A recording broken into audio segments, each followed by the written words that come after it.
Hello friends, இன்னைக்கு நம்ம உடம்புக்கு ரொம்ப சத்தான நாட்டுக்கோழி குழம்பு தாங்க எப்படி செய்யறதுன்னு பார்க்க போறோம். இந்த நாட்டுக்கோழி குழம்பு வீட்டில் அரைச்ச மசாலால கிராமத்து சுவையில ரொம்ப ருசியா எப்படி செய்யறதுன்னு பார்க்க போறோம். வாங்க வீடியோக்குள்ள போகலாம்.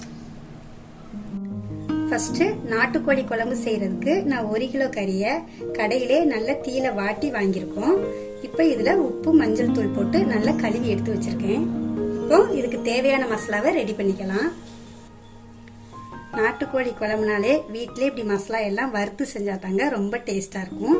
அதுக்கு ஒரு பிரிஞ்சி இலை, 2 துண்டு பட்டை, 2 கிராம்பு, 2 ஏலக்காய், கொஞ்சமா கல்பாசி, ஒரு 8 முழு வத்தல், 6 ஸ்பூன் முழு மல்லி, 1 ஸ்பூன் மிளகு, 1/2 ஸ்பூன் சீரகம், 1 ஸ்பூன் சோம்பு, 1/2 ஸ்பூன் கசகசா.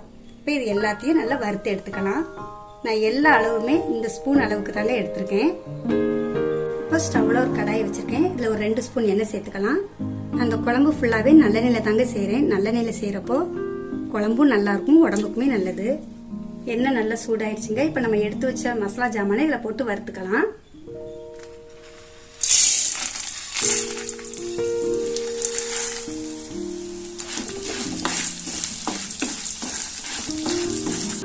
மசாலா பொருள் எல்லாமே நம்ம வீட்டிலே வறுத்து செய்யறப்போ குழம்போட மனமும் சுவையும் அவ்வளோ அருமையா இருக்குங்க.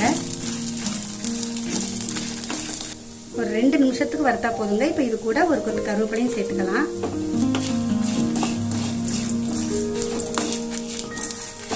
இப்போ இது கூட ஒரு சில் தேங்காவை பொடிசா கட் பண்ணி வச்சிருக்கேன், அதையும் சேர்த்துக்கலாம். கூடவே ஒரு 10 சின்ன வெங்காயம், இதையும் லைட்டா வதக்கிக்குவோம். ஒரு நிமிஷத்துக்கு கலர்னா போதுங்க. இப்போ இதை எல்லாத்தையும் நல்லா ஆற வச்சு ஒரு மிக்சி ஜாருக்கு மாற்றி நல்லா நைஸாக அரைச்சி எடுத்துக்குவோம். ஃபஸ்ட்டு இப்படி கொஞ்சம் கொரகொரப்பாக அரைச்சி எடுத்துட்டு அதுக்கப்புறமா கொஞ்சமாக தண்ணி விட்டு அரைச்சி எடுத்துக்கலாம்.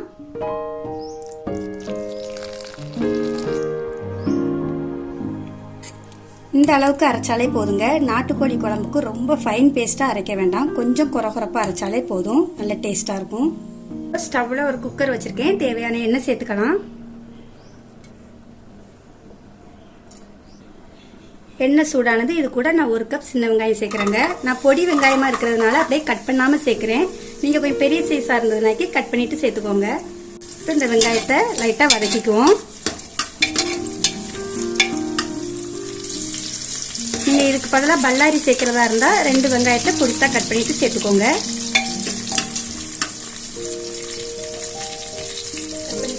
இந்த அளவுக்கு நல்ல பொன்னிறமா வதங்கினா போதுங்க.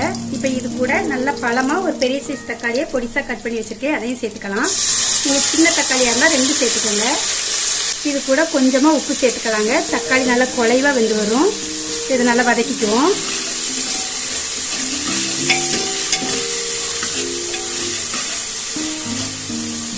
தக்காளியும் நல்லாவே வதங்கிட்டுங்க. இப்ப இது கூடவே ஒரு 2 ஸ்பூன் இஞ்சி பூண்டு பேஸ்ட் சேர்த்துக்கலாம். இப்போ இதையும் நல்ல பச்சை வாசனை போற வரை வதக்கிக்குவோம்.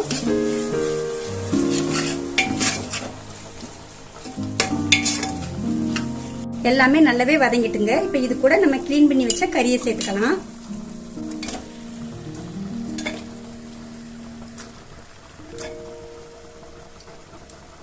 இப்போ இது எல்லாத்தையும் நல்லா கலந்து விட்டுக்கலாம்.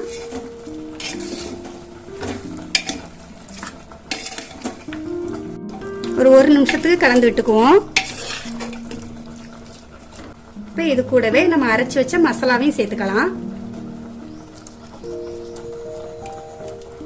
இந்த மசாலா கறி எல்லாமே ஒரு 2 நிமிஷத்துக்கு நல்லா வதக்கி எடுத்துக்குவோம்.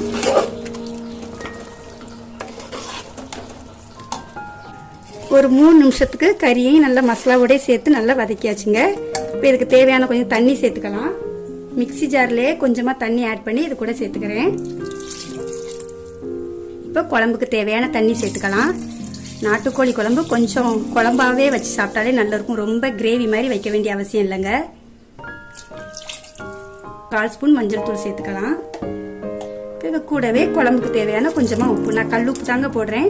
ஃபர்ஸ்ட் வெங்காயம் தக்காளி வதக்குறப்போ கொஞ்சம் போட்டிருக்கோம், பார்த்து போட்டுக்கோங்க. இது எல்லாத்தையும் நல்லா கலந்து விட்டுக்கலாம்.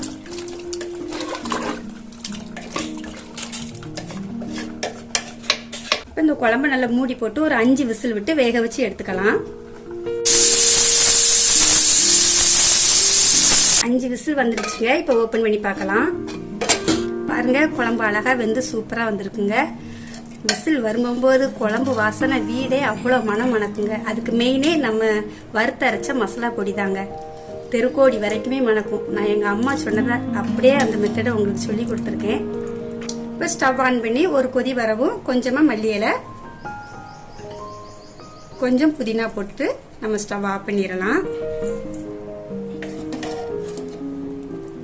இது சாதம், இட்லி, தோசைக்கு வச்சு சாப்பிட அட்டகாசமா இருக்குங்க. நீங்களும் கண்டிப்பா இதே மாதிரி உங்க வீட்டில் செஞ்சு பார்த்துட்டு எப்படி இருக்குன்னு கமெண்ட்ல சொல்லுங்க. இந்த வீடியோ பிடிச்சிருந்தா ஃபர்ஸ்ட் ஒரு லைக் போடுங்க. மறக்காம நம்ம சேனலுக்கு சப்ஸ்கிரைப் பண்ணுங்க. நன்றி.